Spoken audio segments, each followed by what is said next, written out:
Welcome to Trap News. I'm your host, Cool JC, along with my co-host. I'm Jenny Z. And today we're going to bring you guys some topics. The first topic up for debate, the Syrian refugee conflict.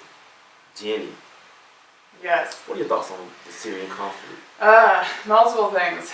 Actually, it's kind of funny that I ate in front of you guys before this because I felt pretty rude eating in front of you guys.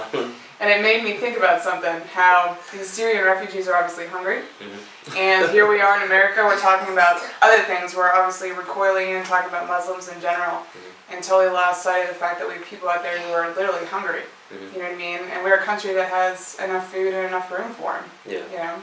So, the thing I don't understand, the xenophobia that's taking place.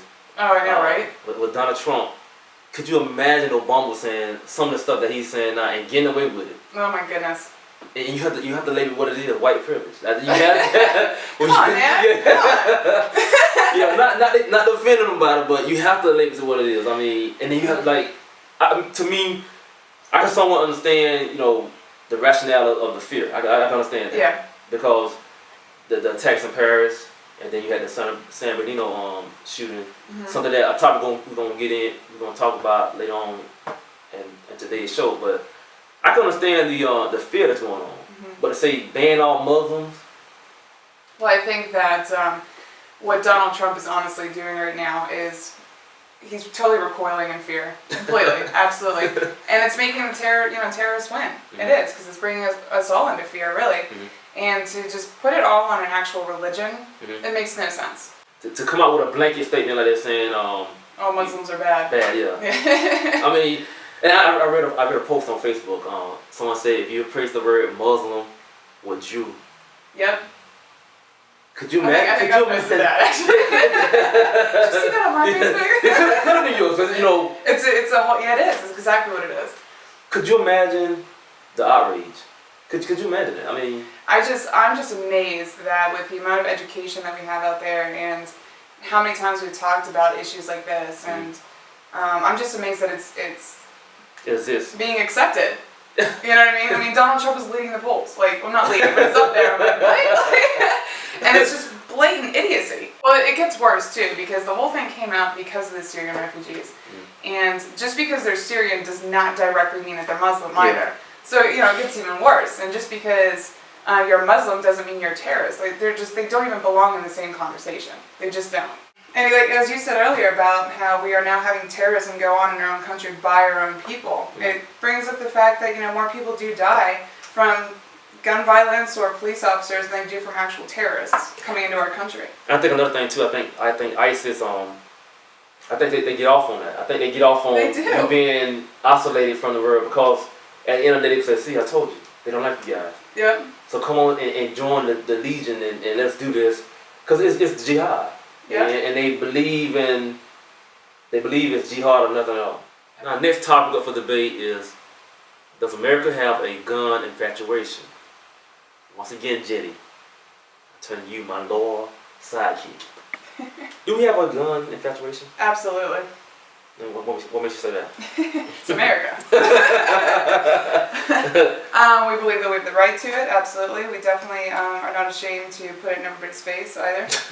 I know a lot of gun owners and they are not the least bit ashamed to tell you it. Bashful. Not at all. Not at all, including myself. Oh, really? I'm from Pennsylvania, guys. Yeah, definitely. But it might generally be an issue too. And with the latest shooting out of California, the San Bernardino, California shooting. I mean, you would think that the lawmakers, will make come up with a law to help make it stricter to get these guns. Mm-hmm. The thing I don't understand, to me, this is what I can never understand about gun ownership. Why do you need an assault rifle in a grocery store? You don't. There's absolutely no reason for it. I mean, why do you need 23 guns? You don't. You really don't. And actually, it gets even worse because this whole argument about having your gun for your protection it's a worthless argument. Because you can say, well, how much time do you have before somebody, breaks into your house before you get to your safe and unlock it? Well, by that time, I mean, and you're not going to sleep with it, I mean, it's one thing maybe to sleep with it next to your bed, but you're still, I think it's a worthless argument, I think, to actually have it for your actual protection in that sense. I mean, how often do you actually use it for protection?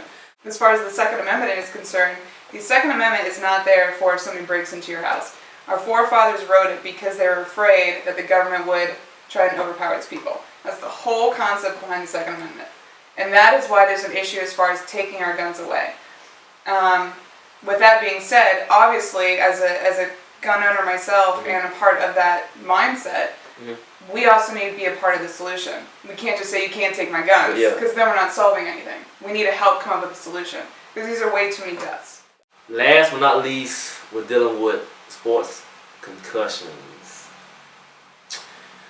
The NFL, Jenny, as you know, is dealing with a big lawsuit with former players with CTE. One of the most notable players, Junior Seau, killed himself. He committed suicide. But he didn't shoot himself in the head. He shot himself in an interesting place in the chest. He wanted to preserve the brain, to have studies done on it, CTE. And I see a lot of NFL players are stepping to the bat to do it.